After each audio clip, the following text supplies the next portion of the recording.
Have you ever felt like being kind makes life harder, not easier? Like the more good you try to do, the more people misunderstand or take advantage of you? If you've ever felt that way, you're not alone. Over 150 years ago, Fyodor Dostoevsky saw it coming. He wrote about it in a way that still speaks to our struggles today, and he did it through one of the most misunderstood characters in literature, Prince Myshkin from The Idiot. This video isn't just about a novel, it's about a truth we rarely talk about.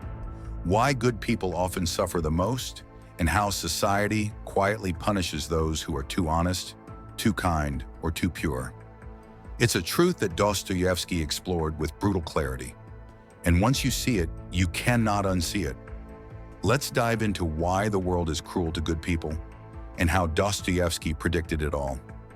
The character Prince Myshkin is often called an idiot by those around him. But that title is misleading. He's not lacking intelligence. He's lacking social armor. He doesn't play power games, doesn't lie, and doesn't manipulate. In other words, he doesn't behave the way society expects people to behave. He returns to Russia after years in a Swiss clinic, where he was treated for epilepsy. Stepping into the upper class, he tries to bring sincerity and compassion to a world built on appearances, pride, and self-interest. And what happens? People mock him, use him, misinterpret his kindness as weakness. They call him a fool not because he fails to understand people, but because he refuses to hurt them, even when it would serve him to do so. Dostoevsky created Myshkin as an experiment. What if a truly good man entered the real world? The answer was clear. The world wouldn't welcome him, it would break him.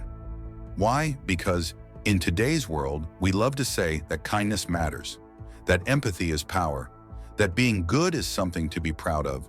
But in practice, goodness is often seen as being soft, as being naive. People assume you can be stepped on, that you won't fight back, that you'll forgive without boundaries. And this is exactly what happens to Myshkin. He doesn't respond to cruelty with revenge. He doesn't play the same toxic games as others. And so he becomes a mirror that reflects the selfishness and insecurity of those around him. And here's the twist. People hate that mirror because deep down, most people don't want to see their own flaws. And when someone refuses to stoop to their level, they feel exposed. So instead of respecting him, they ridicule him. They destroy him.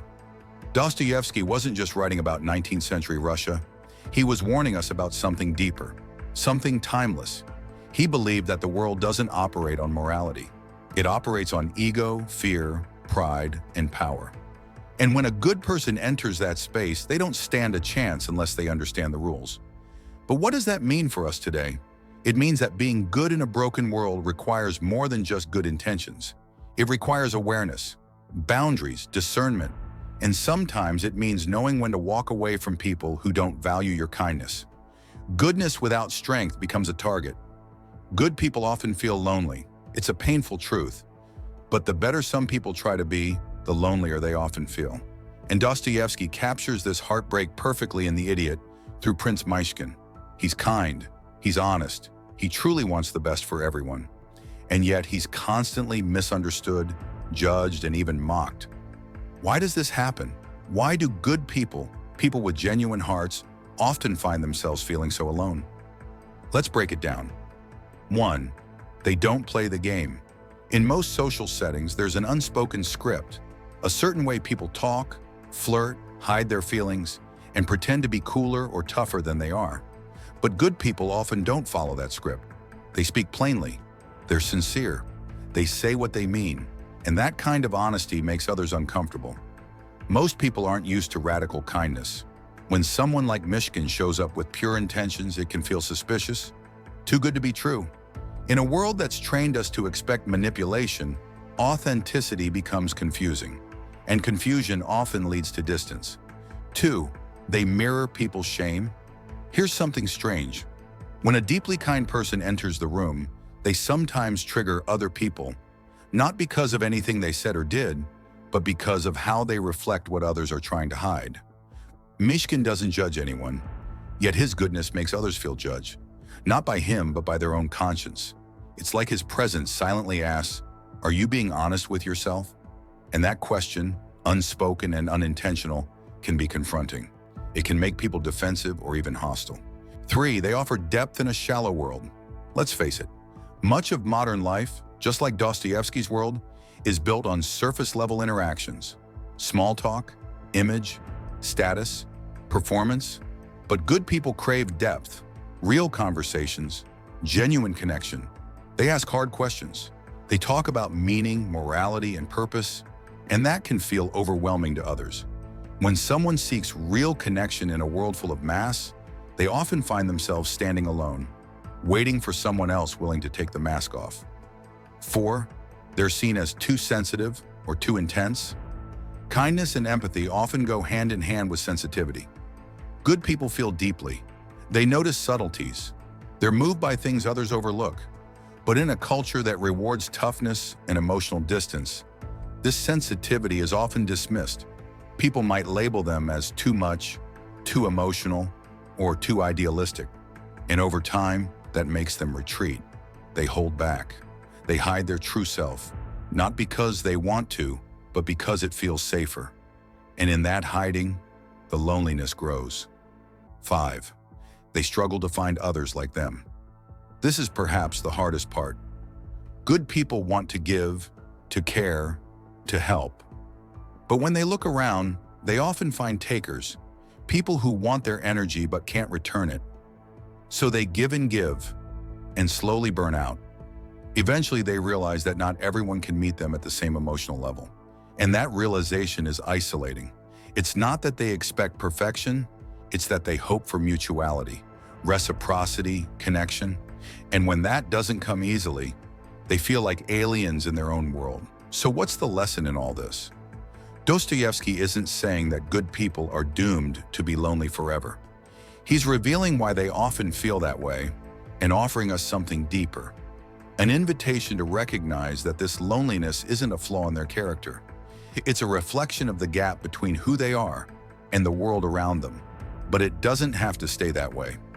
The more we understand this dynamic, the more we can begin to build communities where kindness is seen as strength, not weakness, where emotional depth is honored, not dismissed, where people like 𝐦𝐿𝐵𝐿 don't stand alone, but side by side with others who carry the same light. Because the truth is, good people aren't rare. They're just quiet and often lonely. But when do they find each other? That's when the world starts to change. Dostoevsky may have written The Idiot over 150 years ago, but the world he describes still exists, just with modern clothes and smartphones. The cruelty toward kind-hearted people that he highlighted is still playing out in our society. And if we're honest, many of us have seen it up close. Take the workplace, for example. The person who's the most honest, patient, and cooperative often becomes the one people take advantage of. They're expected to stay late, pick up the slack, tolerate rude clients, and never complain. Why? Because they're too nice to say no. And when promotions come around, it's often the louder, more aggressive people who get noticed, while the quiet, kind ones get overlooked. Sound familiar? Or look at online culture. Social media tends to reward arrogance, controversy, and hot takes more than humility, nuance, or compassion. The more extreme your opinion, the more clicks you get. Meanwhile, people who try to understand both sides or speak with empathy often get drowned out, or even mocked for being soft or naive. Even in friendships and relationships, there can be a quiet pressure to be less sincere and more strategic. People say, don't be too available, don't show your feelings too soon, or play hard to get. In other words, don't be like Prince 𝐬𝐿𝐵𝐿. Don't lead with openness and trust, because it might get you hurt. And sadly, many people do get hurt when they go against that advice. We also see this dynamic in politics and leadership. Leaders who genuinely care about justice, peace, and human dignity are often dismissed as idealists or dreamers. Their kindness is mistaken for weakness, and those who lie, manipulate, and dominate are seen as strong, tough, or realistic, even when their policies hurt others.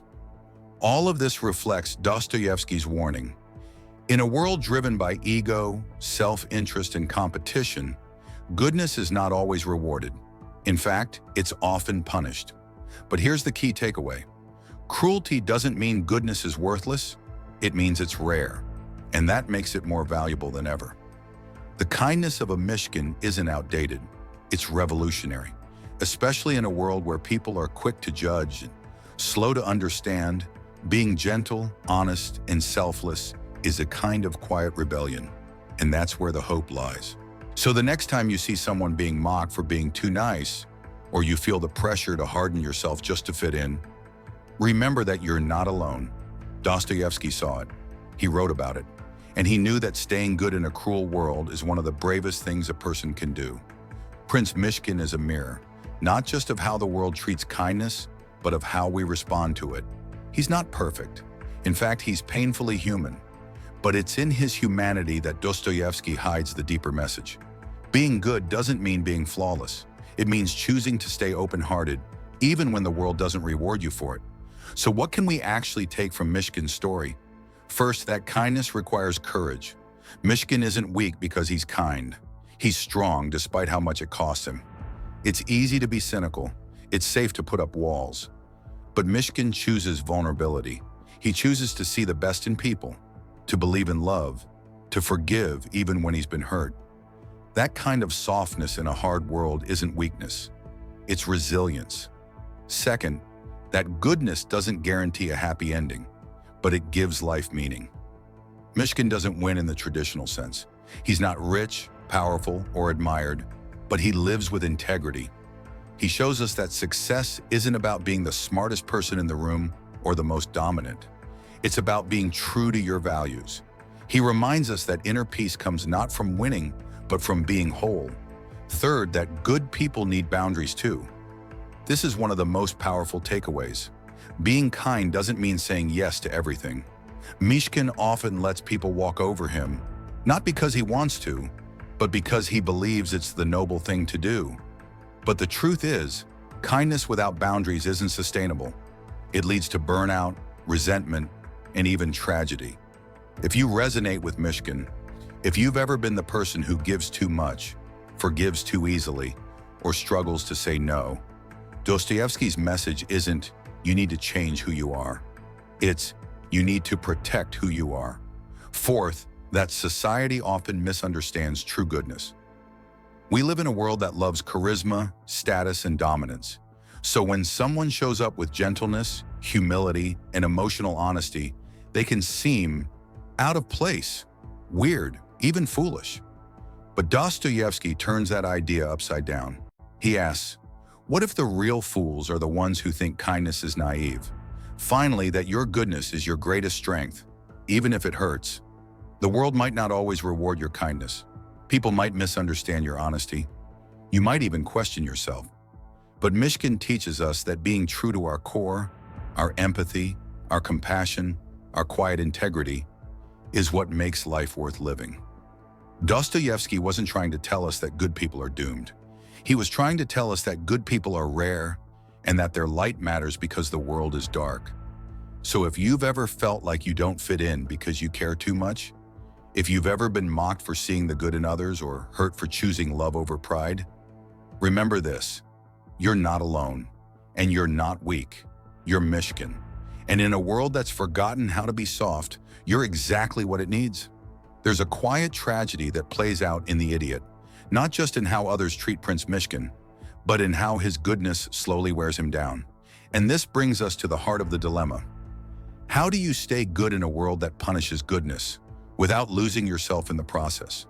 Because let's be honest, most of us want to be kind. We want to care. We want to do the right thing. But if you've ever tried to live that way, you know it can feel like trying to hold your breath underwater. The pressure builds. People take advantage. You start to question, is it worth it? That's why this final part of the story matters so much. Dostoevsky isn't saying that being good means being destroyed. He's saying, this is what happens when goodness isn't balanced with self-awareness, strength, and limits. So what does it look like to be good and stay whole? Let's break it down. 1. Know the difference between compassion and self-sacrifice. 𝐬𝐻𝐭 often lets himself be used, thinking it's the virtuous thing to do. But true compassion doesn't mean erasing yourself. It means caring without collapsing, loving others without abandoning yourself. If your kindness comes at the cost of your mental health, your dignity, or your safety, it's no longer kindness. It's martyrdom. And the world doesn't need more martyrs. It needs emotionally healthy, grounded people who can give sustainably. 2. Build emotional boundaries. You can be soft and strong. Boundaries aren't walls, they're filters. They allow the good in and keep the harmful out. Prince 𝐼𝐻𝐾𝐭 lacked those filters. He let everyone in, no matter how destructive. You don't have to do the same. You can say no. You can walk away. You can love people from a distance. That doesn't make you cold. It makes you conscious. 3. Accept that not everyone will understand you. One of the hardest parts of being a good person in a harsh world is the loneliness. People might misread your intentions. They might call you naive or soft or weird. 𝐼𝐻𝐾𝐭 experiences that over and over again. But his story reminds us, your worth isn't measured by how others treat you. Some people will only understand you once they've lost you, and by then, it's too late. 4. Make peace with your limits. 𝐼𝐻𝐾𝐭 wanted to heal everyone, fix every broken heart, solve every problem, but that's not possible. And trying to do that will break you. You are not the savior of the world. You're one person with limited time, energy, and strength, and that's okay. Being good doesn't mean saying yes to everything.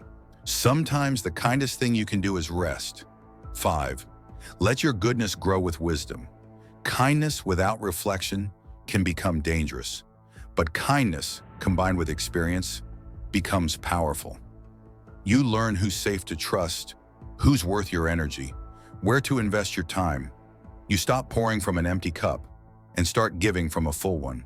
That's not selfish. That's sustainable. So what's the lesson? Being good doesn't mean being broken. It means being brave enough to stay soft, wise enough to set limits, and strong enough to walk away from what drains you. It means evolving your kindness, not losing it. That's the real power Dostoevsky gives us through 𝐼𝐻𝐾𝐭's story. Not a warning to stop being good, but an invitation to be good smarter, to be kind with discernment, to love with clarity, to show up with compassion and strength. Because when good people learn how to protect their light, they don't just survive in a cruel world, they change it. So the next time you feel like the world is punishing you for being kind, remember this: you're not alone. Dostoevsky saw you, and he believed in the quiet, painful strength of goodness. Not the kind that shouts, but the kind that survives. Thanks for watching.